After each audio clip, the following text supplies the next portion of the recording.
Greetings and good afternoon, or should I say hola y buenos tardes de la isla Galapagos, the Galapagos Islands. Today we are exploring the Galapagos Islands, documenting and observing so many creatures all over the Galapagos Islands from one island to another. From hiking across the land of the giant tortoise to diving with sea turtles and marine iguanas, this place has pretty much everything you can possibly do in your lifetime. This is where you can find so many cool creatures you can't find anywhere else on the planet. From the world's only seagoing lizards to the largest tortoise in the world. I hope you're ready to embark on an expedition unlike anything I have ever done before, and welcome to the Galapagos Islands. First things first, we need to get to the boat where we will be staying while we're in the Galapagos Islands. Our bus soon arrives at the docks, and it's soon time for us to get moving towards the boat.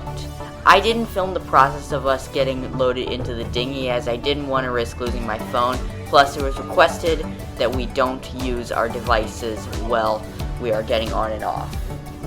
My first look inside the boat immediately gives a great impression of how much of a luxury this is, and it's probably going to be perfect for staying here in the Galapagos Islands for 10 days. Displayed on the wall here is a map of the Galapagos Islands, which will come in handy for when we are navigating across the chain.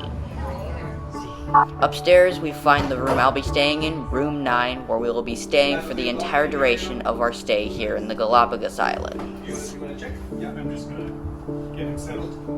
The announcement for lunch is made soon after we arrive at the boat before we head on our first activity in the Galapagos Islands, so it's downstairs to the buffet.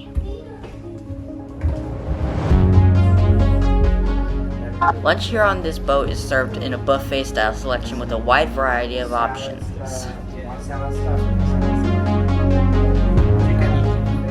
Of those options, I decided to go with some rice, some broccoli, and a piece of tuna. The broccoli was rather basic, however it was nice and healthy, so there's not much to complain about there, overall making for a pretty good side dish. The rice was amazing, and combined with the soy sauce that the waiter later stopped by and offered me, it was delicious. The tuna fish was awesome. You get quite a lot of food, with the fish itself already being extremely rich, so you're definitely not going to go hungry for a while after eating it. As far as lunches go, this is definitely a 9 out of 10. The broccoli is rather basic, however it's nice and healthy, and the rice and the tuna fish are amazing, making this lunch very filling. After wrapping up lunch, I headed over to this small sweet station to grab a couple cookies. While they do offer dessert for being served, it wasn't really anything that I would be interested in, at least on this day, so I went with the cookies instead. Returning to my room, we soon began navigating across the ocean towards the first island that we would be exploring on our Galapagos expedition.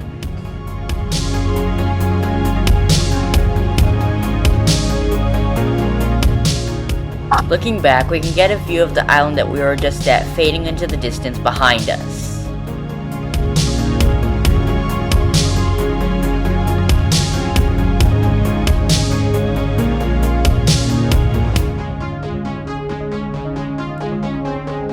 Looking out across the ocean, we can get a view of some exposed island, providing for some truly great sights. This one perhaps happened to be maybe either some kind of volcano sticking out of the water, seeing as that there was some kind of crater, or at least it appeared that way.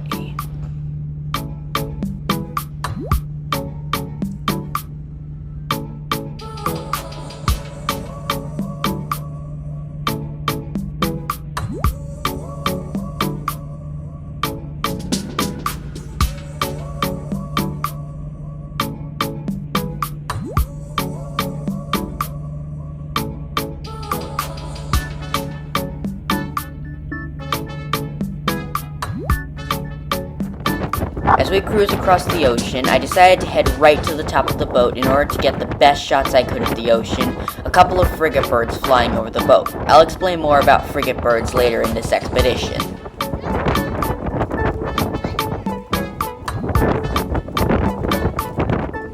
Our boat soon comes to a stop at the island that we will be exploring first. The view of the island is easily seen from the boat's deck here.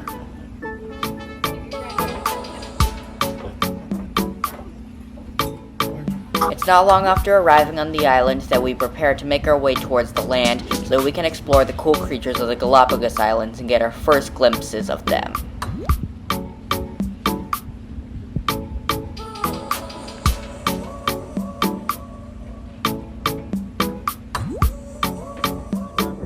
Arriving on the island, the first creatures we see are a couple of blue-footed boobies. Blue-footed boobies are a type of bird that are found in the central area of the Americas on the border between North, Central, and South America, in areas such as the Galapagos Islands like you see here, as well as Mexico and small parts of mainland South America. Blue-footed boobies mainly prey on stuff such as fish and squid, just like many other seabirds do. As you can probably see, the blue-footed boobies get their name from the fact that their legs and feet are completely blue. I don't know how many other types of boobies there are, but comment me down below if you know more about others.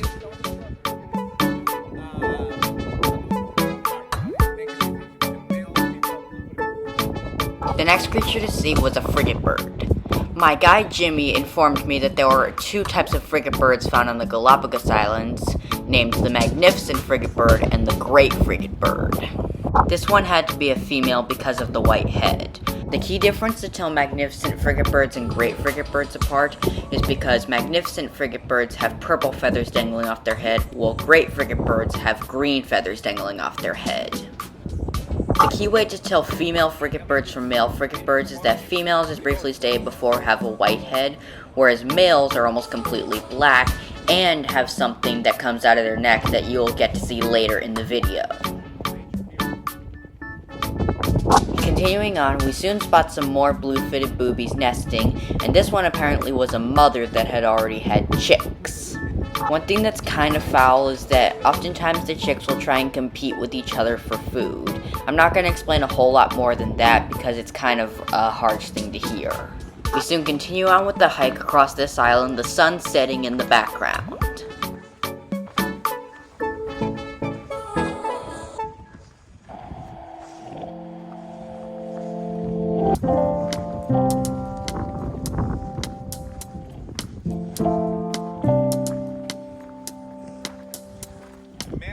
The next creature to see is a Galapagos land iguana.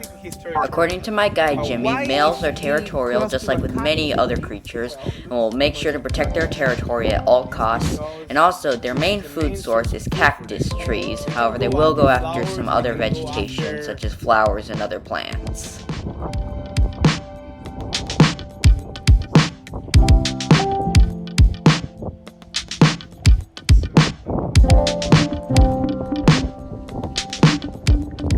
The next creature to see is a nesting frigate bird. He's rather hard to see because he's quite well camouflaged against the tree, but if you can see him, that's great, and comment me down below.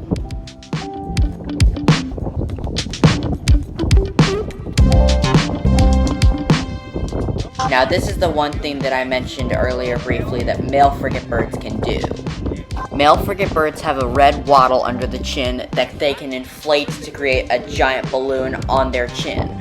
Males will usually do this during the breeding season in an attempt to attract mates.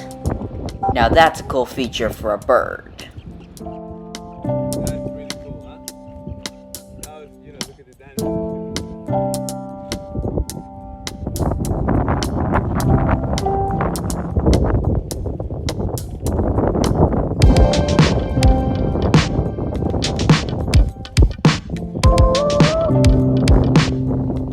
Continuing on, we soon spot another nesting blue-headed booby.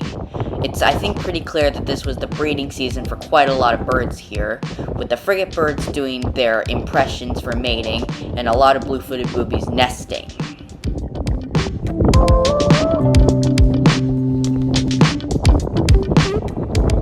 Continuing towards the water, we soon spot a sea lion resting in the setting sun. Note that they don't have seals here in the Galapagos Islands, don't mistake them.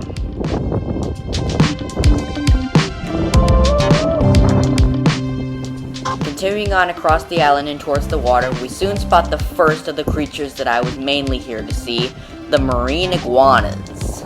hanging out all around the rocks were a number of young marine iguanas, most likely hanging out in the setting sun to sunbathe. Marine iguanas, like all reptiles, or at least most of them, are cold-blooded creatures, which means that they have to use the sun's heat to stay warm. I'm going to save most of the facts for seeing them later in the trip because we'll get plenty more chances to see them. Continuing on, we soon spot a young sea lion pup making its way across the beach. One thing that's cool about sea lions that seals can't do is that they can actually walk on their flippers, whereas seals can only move like a caterpillar. My guide was rather concerned that this sea lion's mother may not be coming back, or at least she'll be coming back late because it was looking rather skinny. The sea lion's main two predators are sharks and killer whales, which are practically the two top predators of the ocean. To avoid frightening anyone, I'm not going to get much further with this than that. The sea lion soon got so close that it was like right next to us. One thing that's interesting about the Galapagos Islands that hardly any other place in the world is like is that because hunting has never been allowed here and is a preserve, the animals will oftentimes walk right up to you and will not be shy at all, which makes it very easy to get some amazing footage.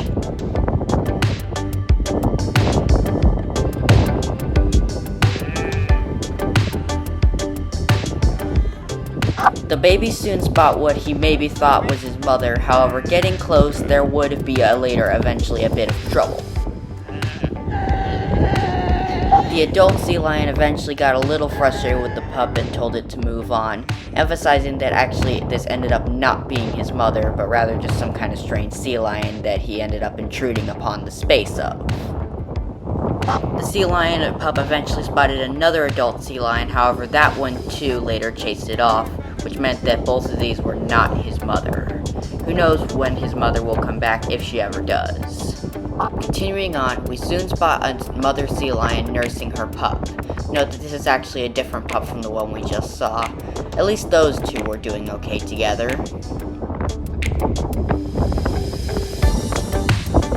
Sun now set, we soon return to the boat for the briefing of what's going to happen tomorrow, and yes, I did ask for permission to film this. As I told you at the beginning, at the beginning of the day, it's just we just started. So it's a big honor to me introduce my family, the family of the Natural Habitat Petrel. Let me start please with the head of this ship, our master and commander, who is in charge not just of the crew members, he's in charge of you as well. He's in charge to take us to the different visit points during the day, during the night, to plan the trip and to take us very smooth to the different parts. And our captain, Diego Huichan, he was born and raised here in Galapagos, basically in San Cristobal Island, right? It's a big goal for all of us to have him because he knows all the islands, all the ocean like the palm of his hand. As our top or our head of the boat needs a right hand. In this case, is our first mate, Ivan. Also, is the connection between the Galapagos National Park and the company. Then let me continue with this gentleman. The next one is our second mate, Darío. Buenas noches, bienvenidos al Petrel. Gracias. Our sailors, Edison and Emerson. Buenas noches, bienvenidos. And at this time, we have an intern on board who is practicing right now, Brian. Buenas noches, bienvenidos. All of this gentleman belongs to the deck department. It means that they will have guards or duties every day and every night to have the boat very clean, very early in the morning. So it means that they will wake up around 4 or 5 in the morning in order that when you start the day, all the boats you will see bright and shine. Also, they are going to take to you from the boat to the Zodiac and to the different visit points, and helps to you to embark and disembark. They will be a 9 on you. They will have a 9 on you while you are going to do a snorkel. So like a Baywatch or a snorkel. Then, let me introduce the hottest man here on board. They work on the engines, on the engine room. So it means that they have a big and important duty here on board, like all the navigations as well to check that it just works properly. All the jacuzzi, the hot water, the electricity on board, and all the equipment works properly. So let me introduce our chief engineer, Eloy, and our second engineer, Rafael. Bienvenido. Then we are going to continue with the best department of the boat. It means that the hotel. This lady is like a ninja and ghost at the same time because she works behind the scenes from one place to another, or in this case, one cabin to another one. While you are having fun and know much better about Galapagos, she's working so hard. So let me introduce your cabin attendant, Abigail. You don't find something in your cabin, it's because it's in the right place. Then I'm used to call like the guilty ones here because at the end of the cruise, I guarantee that you will gain a little extra pounds. You will tell me. Our sous chef, Eugenia, in charge of all the appetizers and in charge of as well the snacks. When you will come back from the activity, sometimes you will receive some snacks, delicious ones. And she have a big important duty on board, our menu. So and we are very demanding. And then our national and international chef, Luis, in charge of all your main courses, desserts, and plan all the meals for the whole week on board for you. Next one, probably you already know him, and at the end of the cruise will become your best friend forever. Our bartender and waiter, Alexander. Also, he's going to help you during all the meal services and always thinking about the type of juices and beverage that you will receive when you come back from the activities. And these two, they are like an encyclopedia. I don't know how they manage a lot of knowledge. It's totally admirable. At the end of the cruise, you will know very, very well about the history, the geology, the geography of the Galapagos Islands. Your expedition leaders, Jonathan and Jimmy.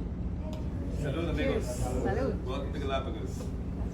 And of course, on myself, Gabriela, this is my family of the Petrel.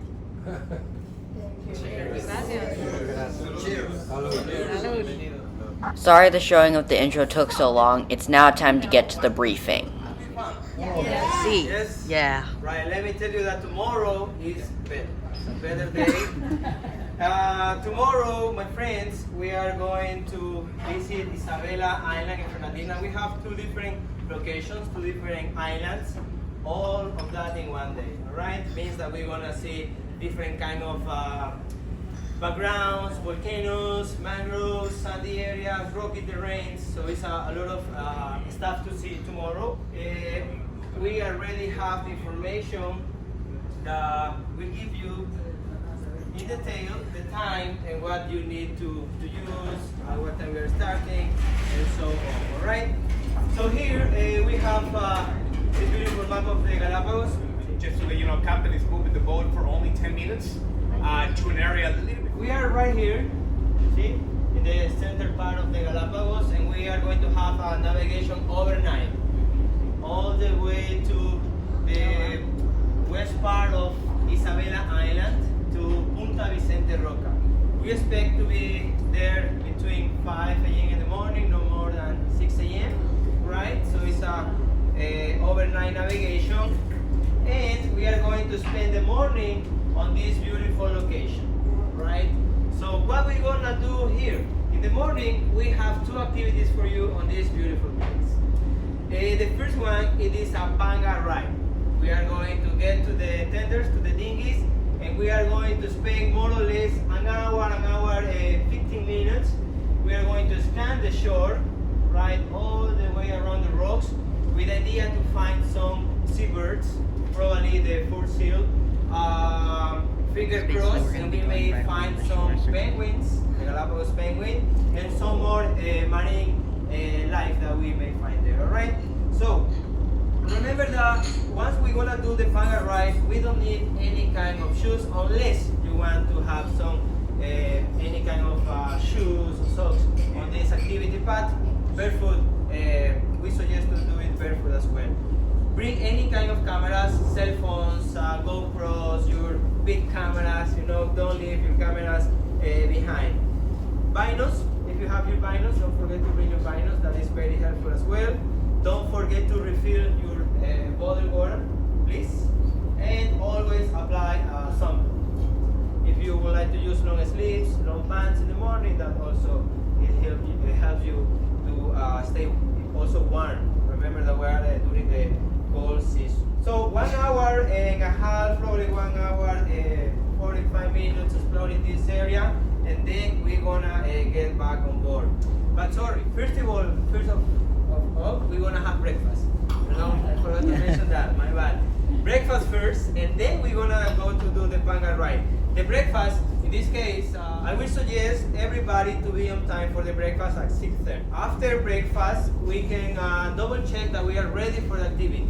You can use the facilities, the baños, you can make sure you have sunblock, you already applied sunblock, you have water with you, and then we're gonna be on time for this activity. Remember that this itinerary is regulated by the national park and we have to follow it, right? So remember to be on time for all of the activities, please.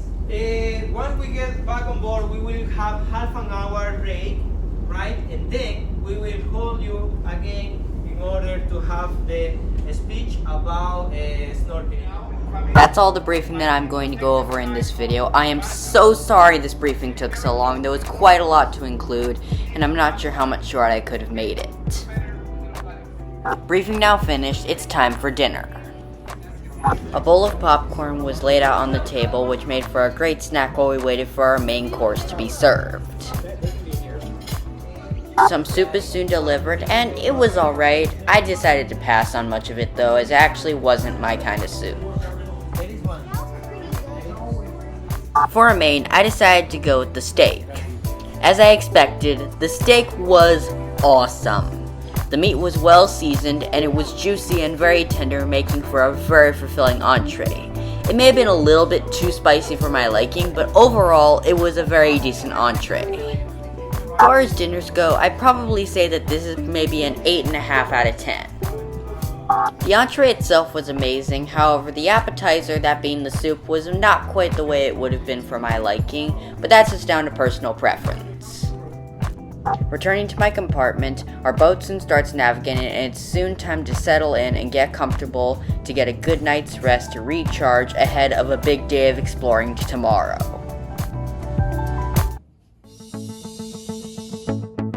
Waking up the next morning, we are greeted to some gorgeous views of sea cliffs protruding from the coastal waters.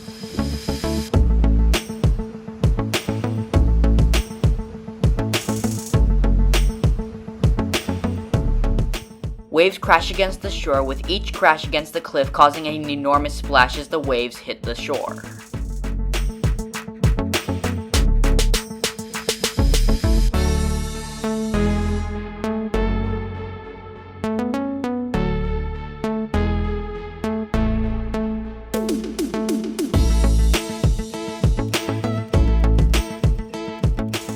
Shortly after waking up, it was soon time to come over to the briefing about the activities today. Unfortunately, I was still feeling a little bit under the weather, but my determination well outweighed it, and thus I managed to push through it. Our first activity for today was to go snorkeling, and thus let me show you a quick fast motion process of putting a wetsuit on.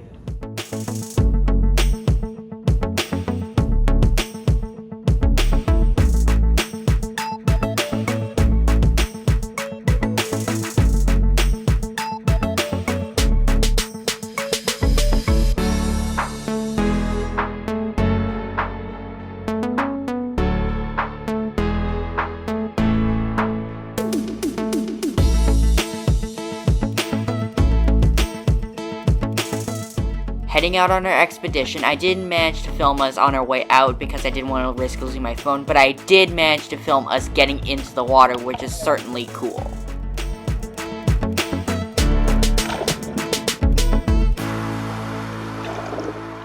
Thanks to a waterproof socket that I was able to put my phone in, this allowed me to film under the water as well as above it. Now that is certainly cool if you're exploring a place full of ocean life.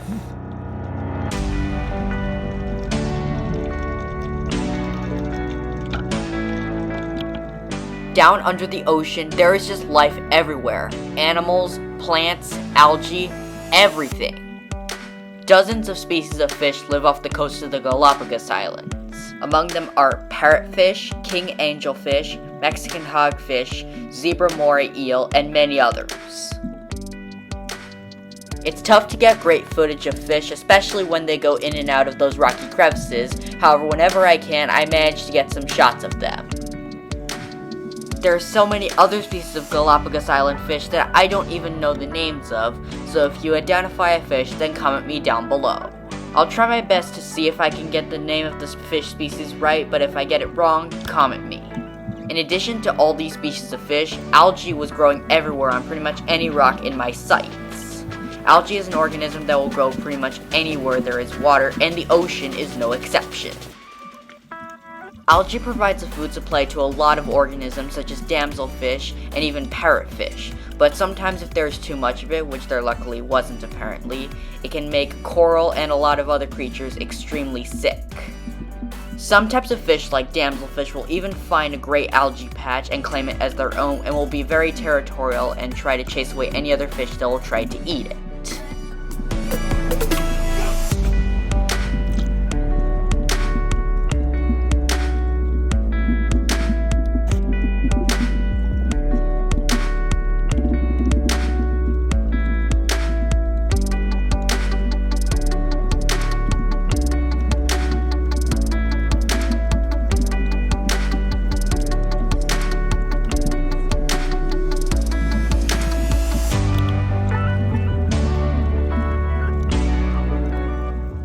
Fish weren't the only creatures in the ocean today. A green sea turtle was also swimming around.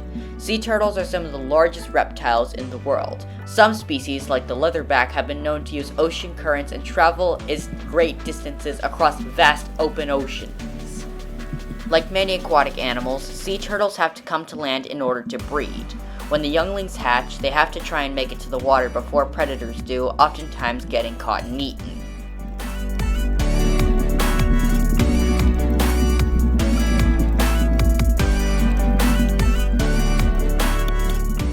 As well as the sea turtles, another reptile was also in the water today, as a couple of marine iguanas were feeding on the bottom. Male marine iguanas will dive into the water to feed on seaweed. Females, on the other hand, will stay on land and eat off of the exposed rocks. As you probably know, marine iguanas are the only types of iguanas that can swim in the ocean, hence their name, marine iguana.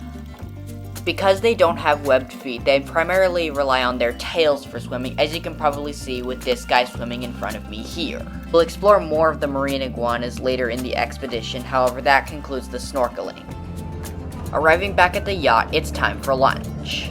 I did manage to video breakfast this morning, but I hope you're satisfied with me being able to video lunch. For lunch today, I chose a bit of chicken, some ham, and some rice. The ham and chicken were awesome. They were super tender and juicy and overall made for a great entree. The rice itself was alright. If there was maybe not so many seeds mixed in, then I would have been a bit more satisfied, but I kinda ate my way around them, so overall, not too many complaints there. Overall, I'd probably say that this is a 6.5 out of 10. Had the rice been a bit better, I probably would have ranked it higher, but overall, I think it was a satisfying meal, but it definitely wasn't the best that I've had, at least from my perspective. Wrapping up lunch, we soon begin navigating towards our next island. As we were navigating, it was soon announced that there were a couple of whales just outside, and so I headed right to the window in an attempt to get the best shots I could. I was informed that it was a blue whale, which meant that I was about to get a look at the biggest animal on Earth. And there she blows! Now that's not something you see every day.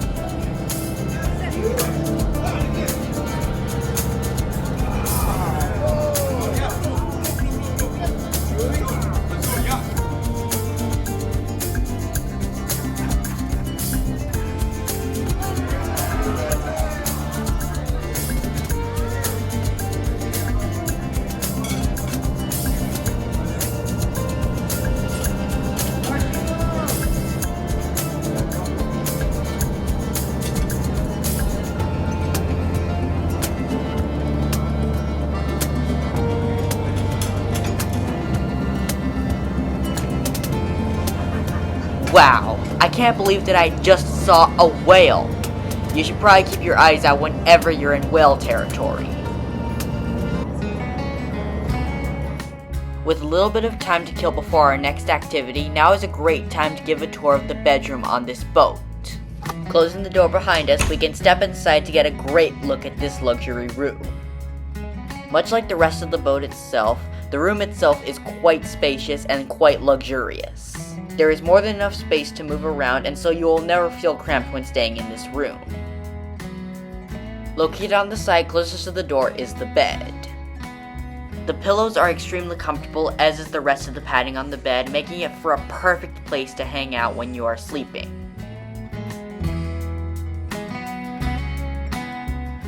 Located next to the door is the button that is used to control the lighting in this room.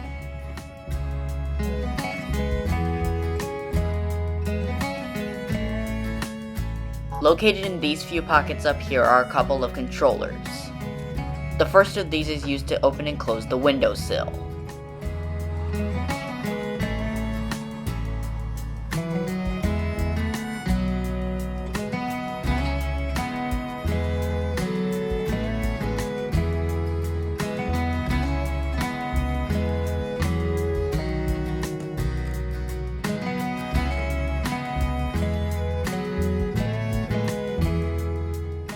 The second of these controllers is used to control the room's temperature, with the screen indicating what temperature it's set at.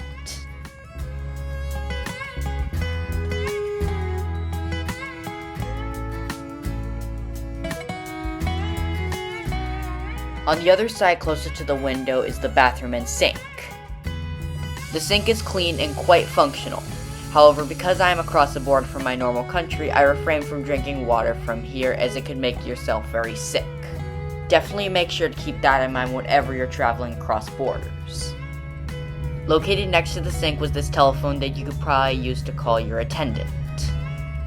Outside was a balcony, however I refrained from going out on it while the boat was moving as I didn't want to risk falling overboard, as that would be really bad.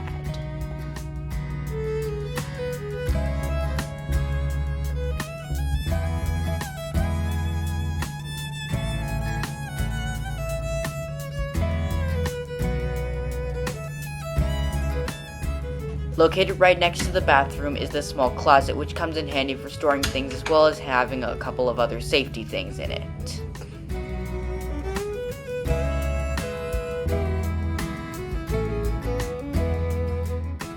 Because we are on a boat on some pretty rough water, I made sure to store my devices in this drawer right by the bed here so that they wouldn't fall and be broken, something that could pretty easily happen if unattended on a rough sea like this. The bathroom is located right in the middle of the room between the bed and the sink.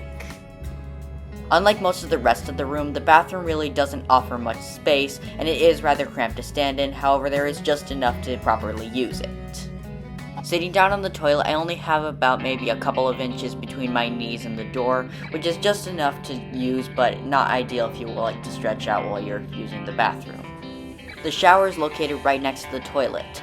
Like the toilet itself, the shower is also rather cramped, but offers just enough space to properly use. Again, you don't want to waste water as the water supply is rather limited on the ship, so just take a quick shower and don't linger.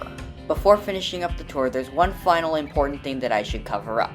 Because we are on a boat on fast-moving water, it's important to make sure that you're always holding onto the door until your feet are outside so that your legs don't accidentally get caught, as you could get very badly injured, seeing as the boat could lurch at any moment.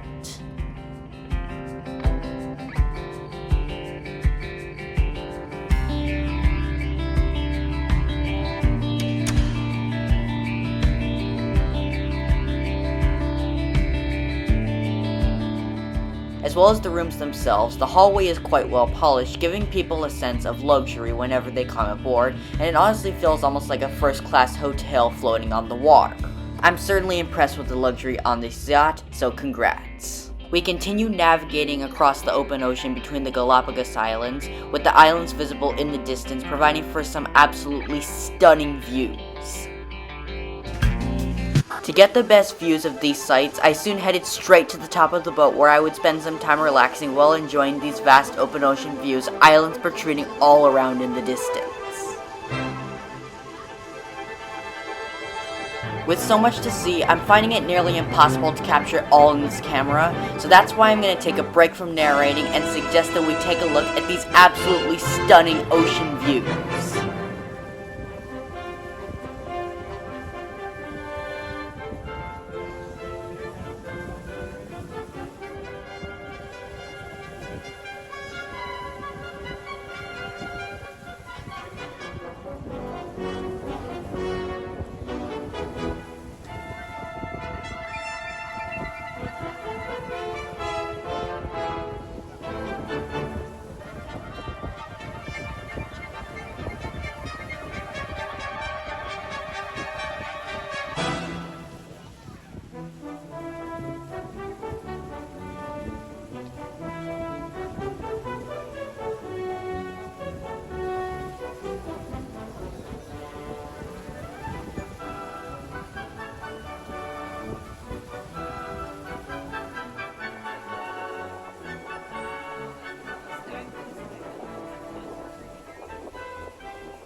Arriving at our next island, it's soon time to head down to the raft to begin our next activity. Arriving on the island, the first creatures we see are a huge bunch of marine iguanas sunbathing on the rocks. Ever since I first heard of them on Sir David Attenborough's nature documentaries, marine iguanas have always been my favorite kind of iguana, seeing as they are the only iguanas that dive into the ocean for food, as you have seen earlier when we were snorkeling in the video. It's amazing getting an up-close look at my favorite type of iguana in the world and the only iguana that can dive into the ocean for food.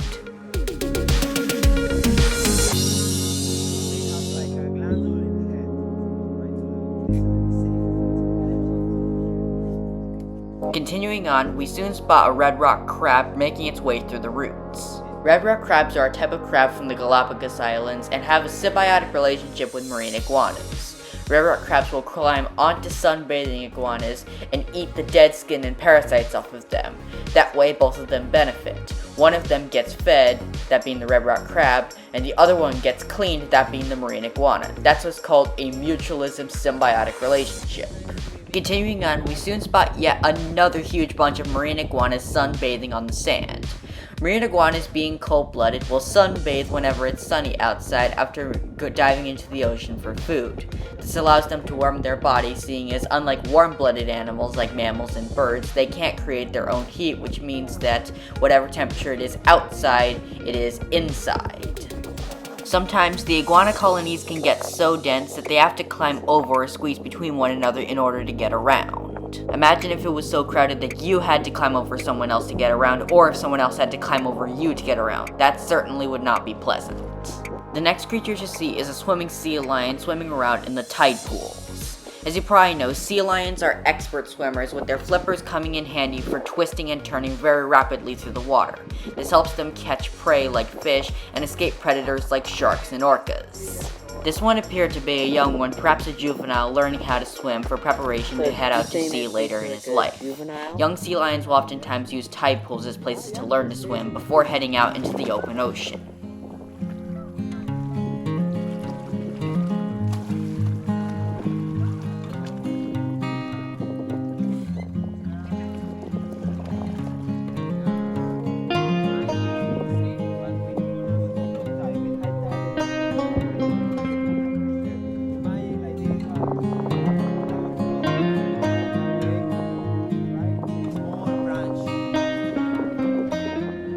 Continuing on, we soon spot another sea lion sleeping in the sand.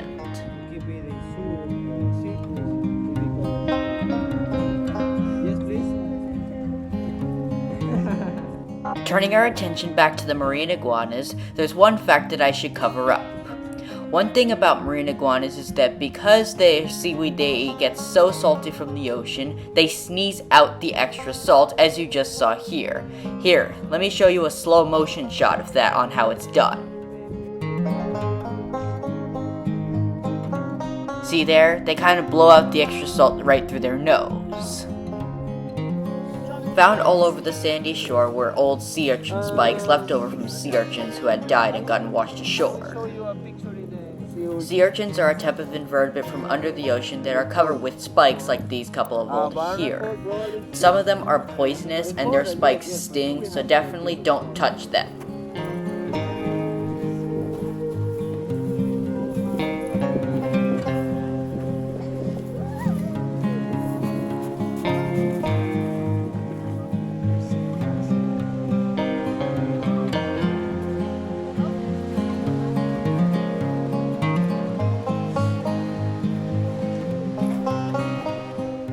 Having seen plenty of wildlife, and with the sun now making its descent towards the horizon, we soon make our way back to the yacht in preparation for dinner.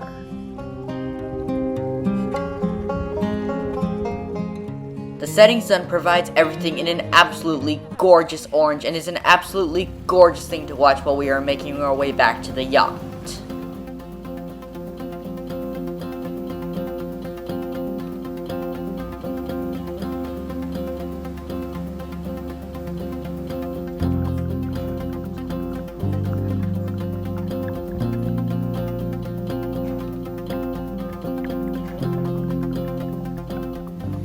The views of the sunset continue as we arrive back at the yacht. Let's just take a moment to truly appreciate this absolutely gorgeous sunset.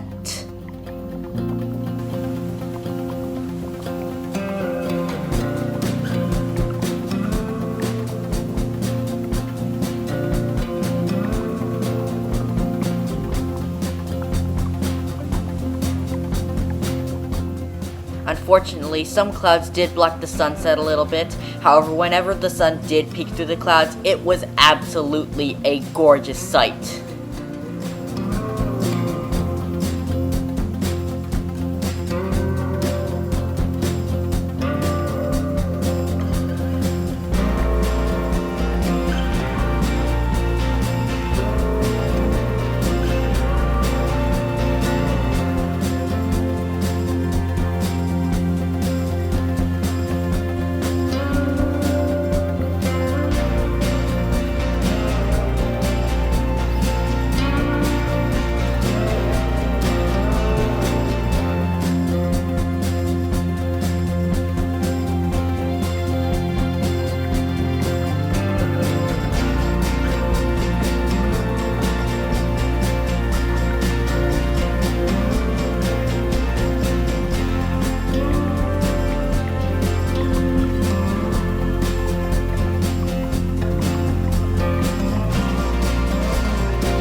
The sun soon disappears, bringing us to the end of part 1 for this amazing adventure.